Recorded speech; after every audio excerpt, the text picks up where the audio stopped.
नमस्कार, आपका स्वागत है जस हिंदी में। मैं हूं आपके साथ राशि और अब वक्त हो चला है कुछ अच्छी खबरों का। तो आइए बढ़ते हैं आज की पहली गुड न्यूज की ओर। भारतीय नौसेना ने महिलाओं को भी अपनी स्पेशल फोर्सेज में शामिल करने का फैसला किया है। इस मामले में परिचित एक सीनियर अधिकारी ने कहा कि नौसेना के इस कदम के बाद महिलाओं को तीनों डिफेंस सर्विसेज में पहली बार कमांडो के रूप में सेवा करने की अनुमति मिलेगी। सेना, नौसेना और वायुसेना की स्पेशल फोर्स के जवान कठोर ट्रेनिंग से गुजरते हैं, जो किसी भी तरह की आतंकी घटना पर तुरंत कार्रवाई करने में सक्षम होते हैं। रिपोर्ट के मुताबिक नौसेना के एक अधिकारी ने कहा कि नौसेना में महिलाएं अब समुद्री कमांडो बन सकती हैं, अगर वो मानदंडों को चुनौती और उन्हें पूरा करती हैं। ये वास्तव में सैन्य इतिहास में एक मील का पत्थर है, लेकिन किसी को भी सीधे स्पेशल यूनिट को नहीं सौंपा गया है। इसके लिए लोगों को वॉलंटियर करना होगा। एक अन्य अधिकारी ने कहा कि स्वेच्छा से मार्कोस बनने का विकल्प महिला अधिकारियों और नाविकों दोनों के लिए खुला होगा, जो अगले साल अग्निवीर के रूप में फोर्स में शामिल होंगी। मार्कोस को कई मिशन के लिए ट्रेनिंग दी जाती है और वो समुद्र, हवा और जमीन में काम कर सकते हैं। ये कमांडो दुश्मन के युद्धपोतों, ऑफशोर इंस्टॉलेशन और अन्य महत्वपूर्ण संपत्तियों, विशेष डाइविंग ऑपरेशन और नौसेना के संचालन का समर्थन करने के लिए निगरानी और टोही मिशन के खिलाफ गुप्त हमले कर सकते हैं। वो समुद्री वातावरण में भी आतंकवादियों से लड़ सकते हैं और उन्हें कश्मीर के वुलर झील क्षेत्र में आतंकवाद विरोधी भूमिका में तैनात किया गया है। एक तीसरे अधिकारी ने कहा कि विशेष अभियानों से लेकर उड़ान भरने और युद्धपोत ड्यूटी तक नौसेना के सभी विंग में अब महिलाओं की तैनाती की जाती है। नौसेना ने खुद को पूरी तरह से जेंडर न्यूट्रल फोर्स में बदल दिया है। अगर आपके पास आवश्यक क्षमता है तो अफसरों की कोई कमी नहीं।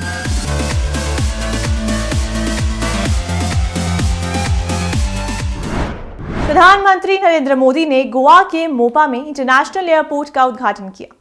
डब्ल्यूएम के बाद ये गोवा का दूसरा इंटरनेशनल एयरपोर्ट है। पीएम मोदी ने नवंबर 2016 में खुद इसकी आधारशिला रखी थी। 2870 करोड़ रुपए की लागत से तैयार इस एयरपोर्ट पर हर साल करीब 40 लाख पैसेंजर्स आने की उम्मीद है। बाद में इसे हर साल 3 करोड़ पैसेंजर्स तक ले जाने का प्लान है। डब्ल्यूएम एयरपोर्ट से अभी 15 डोमेस्टिक और 6 इंटरनेशनल लोकेशंस के लिए कनेक्टिविटी है, जबकि मोपा एयरपोर्ट के जरिए 35 डोमेस्टिक और 18 इंटरनेशनल लोकेशंस तक पहुंचा जा सकता है। मनोहर इंटरनेशनल एयरपोर्ट गोवा की राजधानी पणजी से 35 किलोमीटर की दूरी पर है। मार्च 2000 में केंद्र सरकार ने मोपा गांव में एक ग्रीन फील्ड एयरपोर्ट बनाने के लिए राज्य सरकार को अनुमति दी थी। यहाँ दुनिया के सबसे बड़े विमानों को संभालने वाला रनवे भी बनाया गया है। इस एयरपोर्ट पर सोलर पावर प्लांट लगाए गए हैं। इसी के साथ ग्रीन बिल्डिंग्स, एलईडी लाइटें, रिसाइकलिंग जैसी कई सुविधाओं के साथ इसे तैयार किया गया है। यह एयरपोर्ट डब्ल्यूएम एयरपोर्ट की तुलना में बेहतर सुविधाओं से लैस है। डब्ल्यूएम एयरपोर्ट पर रात में पार्किंग की सुविधा नहीं थी। मोपा हवाई अड्डे पर यह सुविधा है। डब्ल्यूएम में कोई कार्गो टर्मिनल नहीं था, जबकि मोपा में 25,000 मीट्रिक टन की क्षमता वाली कार्गो सुविधा होगी। एयरपोर्ट के उद्घाटन के बाद पीएम मोदी ने कहा कि मुझे इस बात की खुशी है कि इस इंटरनेशनल एयरपोर्ट का नाम मेरे प्रिय सहयोगी और गोवा के लाडले स्वर्गीय मनोहर पर्रिकर के नाम पर रखा गया है। अब मनोहर इंटरनेशनल एयरपोर्ट के नाम से पर्रिकर जी का नाम यहाँ आने जाने वाले हर व्यक्ति को याद रहेगा। बता दें कि पर्रिकर मोदी सरकार में रक्षा मंत्री भी रह चुके हैं। कैंसर की वजह से उनका देहांत हो गया।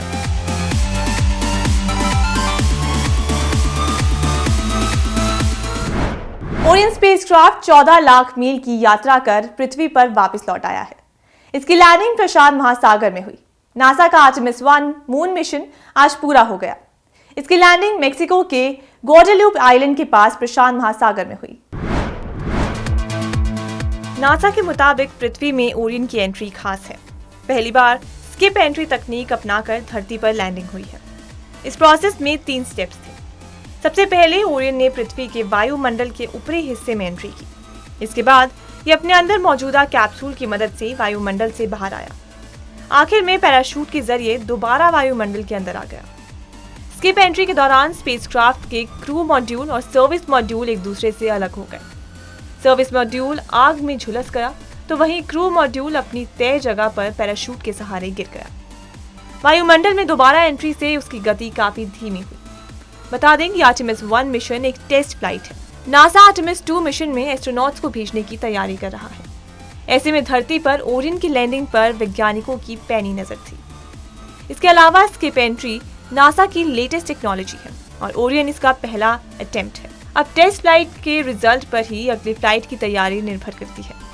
इसे 2024 में लॉन्च करने की प्लानिंग है।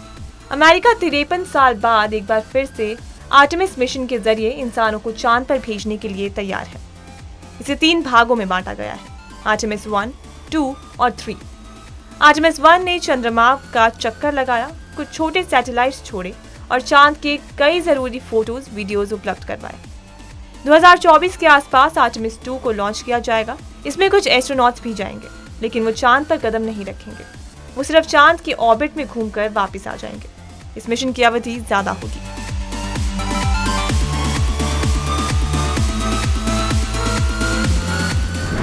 दुनिया का पहला कमर्शियल मून लैंडर लॉन्च हो गया है। एलन मस्क की कंपनी स्पेसएक्स ने अमेरिका के फ्लोरिडा में एक स्पेस मिशन के ट्रांसपोर्टेशन की शुरुआती कामयाबी हासिल कर ली है। रिपोर्ट्स के मुताबिक स्पेसएक्स का एक रॉकेट जापानी स्टार्टअप की ओर से डिजाइन किए गए एक अंतरिक्ष यान समेत कनाडा, यूएई और नासा के कई कंपोनेंट्स के साथ सफलतापूर्वक लॉन्च किया गया है। जापान का ये पहला चंद्र मिशन है और किसी प्राइवेट कंपनी के रॉकेट से लॉन्च किए जाने के मामले में भी ये पहला है। जापान की आईस्पेस कंपनी ने अंतरिक्ष यान डिजाइन किया है। जापान के चंद्र मिशन को द हकुतो आर मिशन नाम से जाना जा रहा है। जापानी भाषा में इसका मतलब सफेद खरगोश होता है। रिपोर्ट्स के मुताबिक हकुतो आर में एक कैमरा लगा है। अप्रैल 2023 में इसके चंद्रमा पर उतरने की संभावना जताई गई है। हकुतो 2018 की अंतिम अवधि से पहले चंद्रमा पर एक रोवर उतारने की गूगल की लूनर एक्सपाइज प्रतिस्पर्धा में 5 आखिरी दावेदारों में से एक है, जिसमें कोई भी विजेता नहीं बना था। रिपोर्ट्स के मुताबिक जापानी स्टार्टअप के सीईओ ताकेशी हाकामादा ने एक बयान में कहा कि हमारा पहला मिशन चंद्रमा की क्षमता को उजागर करने और इसे एक मजबूत और जीवंत आर्थिक प्रणाली में बदलने के लिए आधार तैयार करेगा। स्पेसएक्स का रॉकेट अपने साथ पहला अरब लूनर रोवर और अमेरिकी अंतरिक्ष एजेंसी नासा का लूनर फ्लैश लाइट क्यूबसेट भी चंद्रमा की ओर ले जाएगा।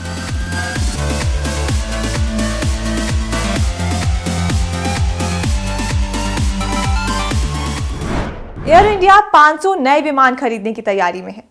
रिपोर्ट्स के मुताबिक टाटा ग्रुप की एयर इंडिया 500 नए विमान अपने बेड़े में शामिल करने के लिए ऑर्डर देने जा रही है।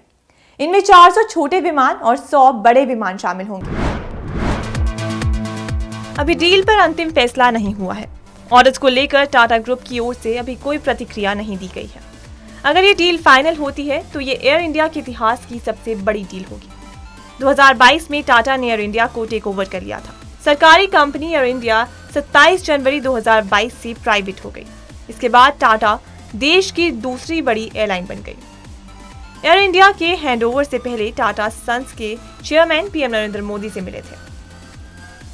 विनिवेश विभाग के सचिव ने सोशल मीडिया पर ये जानकारी दी थी। इसमें बताया कि एयर इंडिया को टेक ओवर करने की प्रक्रिया आज पूरी कर ली गई है और ये डील अब बंद हो चुकी है। इसका पूरा शेयर टैलिस प्राइवेट लिमिटेड को ट्रांसफर किया जा चुका है। इसके बाद चंद्रशेखरन ने कहा कि हम इस डील से काफी खुश हैं कि एयर इंडिया टाटा ग्रुप के पास आ गई है। हम अब वर्ल्ड क्लास की एयरलाइन बनाने के लिए काम करेंगे। एयर इंडिया के इतिहास की बात करें तो इसकी शुरुआत अप्रैल 1932 में हुई थी। इसकी स्थापना उद्योगपति जे.आर.डी. टाटा ने की थी। उस वक्त नाम टाटा एयरलाइंस हुआ करता था। जे.आर.डी. टाटा ने महज 15 की उम्र में साल 1919 में पहली बार शौकिया तौर पर हवाई जहाज उड़ाया था, लेकिन शौक जुनून बन गया और जे.आर.डी. टाटा ने अपना पायलट का लाइसेंस ले लिया।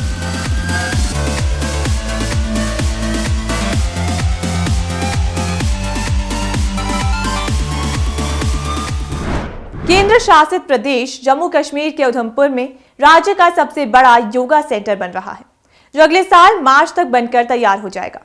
उधमपुर के मंतलाई में बन रहे इस योगा सेंटर के निर्माण का जिम्मा नेशनल प्रोजेक्ट्स कंस्ट्रक्शन कॉर्पोरेशन पर है। उधमपुर का मंतलाई योग गुरु धीरेन्द्र ब्रह्मचारी के योग केंद्र की वजह से पहले से मशहूर रहा है। वो देश की पूर्व प्रधानमंत्री इंदिरा गांधी के भी योग गुरु थे। उनके बनाए अपर्णा योग सेंटर का भवन अब भी मौजूद है। जिसे ब्रह्मचारी की मौत के बाद जम्मू कश्मीर सरकार ने अपने कब्जे में ले लिया था। उधमपुर के deputy commissioner doctor Piyush Singla ने कहा कि योग जीवन का हिस्सा है।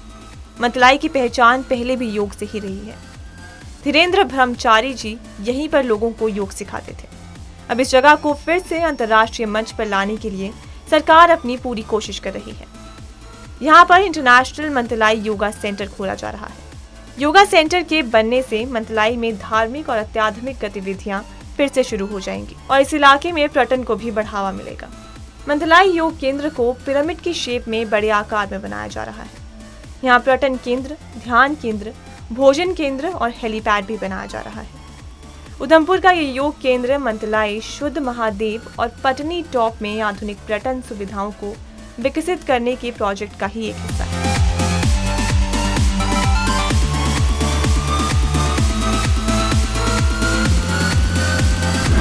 हॉकी वर्ल्ड कप 2023 का आगाज 13 जनवरी को उड़ीसा के राउरकेला से होगा। खास बात यह है कि स्टेडियम का नाम झारखंड के महान स्वतंत्रता सेनानी बिरसा मुंडा के नाम पर Birsa Munda world wide stadium रखा गया है। 15 एकड़ में बना ये स्टेडियम दुनिया का पहला इको फ्रेंडली और एशिया का दूसरा सबसे बड़ा हॉकी स्टेडियम है। 27,000 दर्शकों की क्षमता वाला ये भारत का सबसे बड़ा हॉकी का स्टेडियम होगा।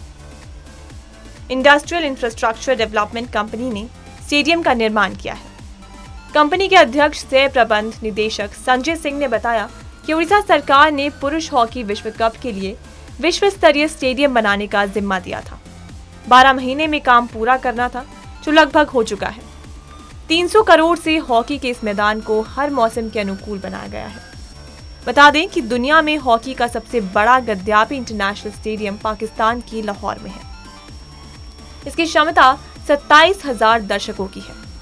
करीब 20,000 दर्शकों की क्षमता वाला बिरसा मुंडा हॉकी स्टेडियम कई मामलों में खास है। यहाँ हर सीट की बनावट ऐसी है कि दर्शक दुनिया के किसी भी स्टेडियम के मुकाबले पिच के ज्यादा करीब होंगे। स्टेडियम में प्रैक्टिस पिच और चेंजिंग रूम को जोड़ने के लिए एक टनल है। फिटनेस सेंटर, रिकवरी केंद्र और पिच के पास हाइड्रोथेरेपी पूल बनाया गया है। इससे जुड़े 2 होटल हैं जहाँ खिलाड़ियों को रखा जाएगा। स्टेडियम एंटी अर्थक्वेक यानी भूकंप रोधी है। अंदरूनी हिस्से की शीतलता के लिए 250 HP डक्टेबल AC यूनिट लगाए जा रहे हैं, जो मौसम को अनुकूल बनाए रखेंगे। देश में इससे पहले मुंबई, दिल्ली और उड़ीसा में हॉकी वर्ल्ड कप का आयोजन हो चुका है। अब चौथी बार होने जा रहा है। वहीं उड़ीसा दूसरी बार मेजबानी करेगा। 2023 में पहला मैच इंग्लैंड और वेल्स और दूसरा भारत और स्पेन के बीच होगा।